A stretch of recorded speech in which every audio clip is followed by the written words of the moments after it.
This is Glow. Glow is Lese's approach to a granular processor. Audio gets fed in real time, and the audio gets sliced, repeated, reversed, and warped through one of the three instances of the granular engines that Glow provides. This video goes over the full controls of a single granular engine instance. How to work with the effect chain and control the modulators will be looked at in depth in other videos. The granular engine interfaces are reminiscent of an aircraft heads-up display. However, all of the elements you see here are functional in one way or another. Starting from the left, we have the grain slider and reverse slider. The grain slider decides how many individual grains will be processed at once.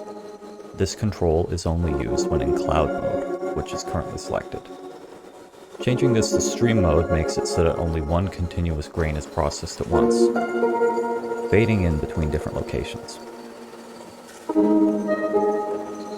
In cloud mode, as the grain amount is increased, the volume of each grain is decreased so that you can increase and decrease the amount of simultaneous grains without having to worry about compensating for a volume change.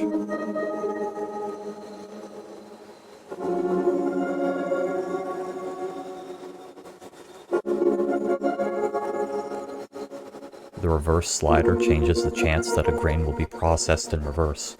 At 0%, all of the grains will play forwards.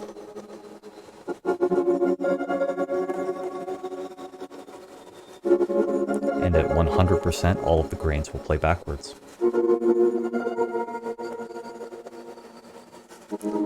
Next to these sliders is the pitch slider, which allows for pitch shifting the grains up or down one or so octaves.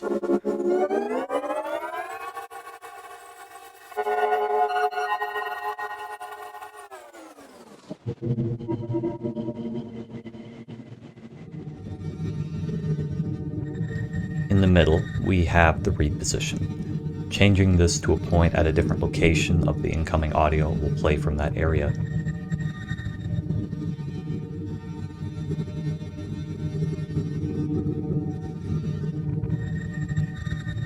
Changing the slider on the left adjusts the randomness of the read position, letting it start from before or after the real read position.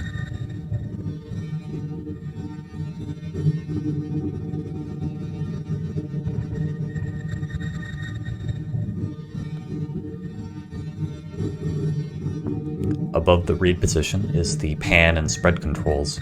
The pan adjusts which channel the grains come out of, and the spread adjusts the randomness of this.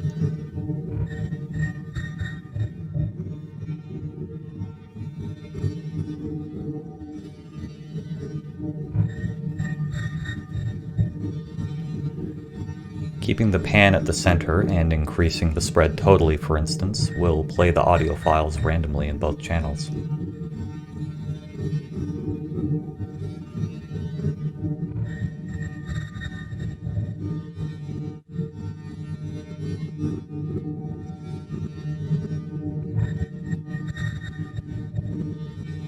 This control adjusts the length of the incoming grains, and the slider underneath it controls the randomness of the length.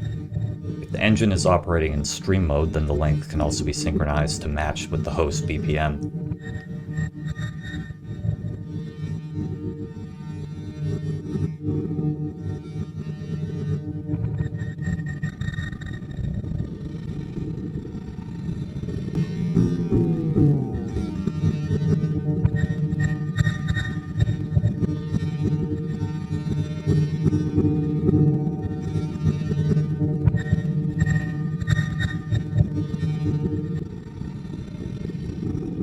On the rightmost side of the engine, we have the density and gain controls.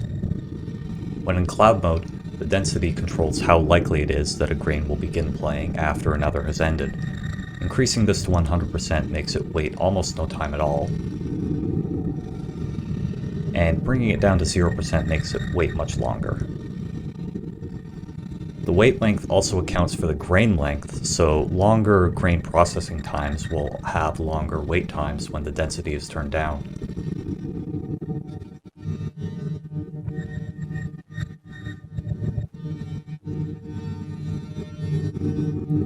The The outgoing gain of the grain engine can be adjusted here, which is pretty straightforward.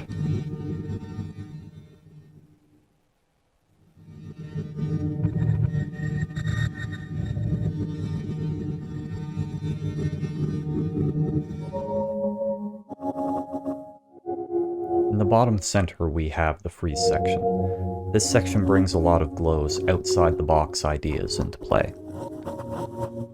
Presently the freeze control is just in toggle mode, which lets you manually set if the audio is frozen or not.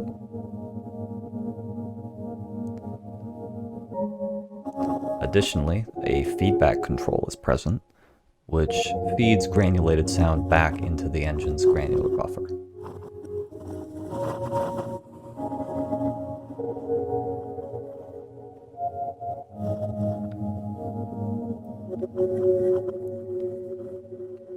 If we press the toggle button, we can enter the retrigger mode, which allows for us to freeze and unfreeze the buffer at pre-specified intervals.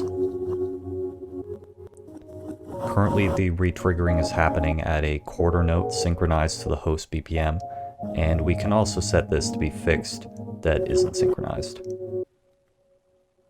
Now it's working at 2 seconds. Another cool feature that Glow has is the ability to trigger the freeze action with sound. You can set the retrigger to occur from the sound of the direct audio input by changing it from fixed mode to envelope mode. The threshold control here sets the level that the incoming audio needs to get to in order to retrigger. For convenience's sake, there is a handy little level monitor on the knob itself that shows the current level relative to the threshold parameter.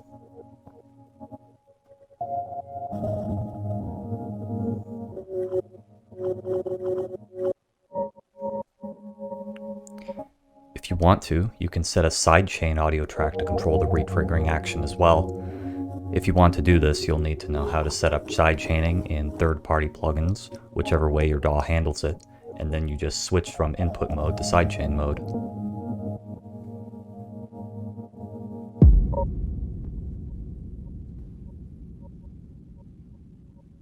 Wait for it.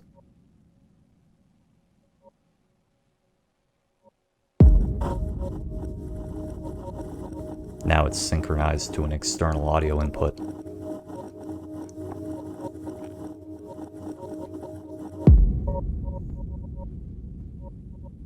Let's increase the BPM a bit.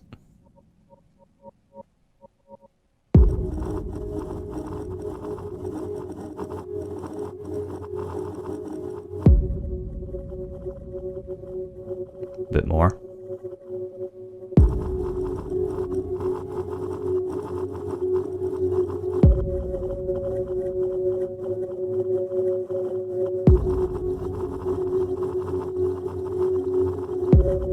Thank you.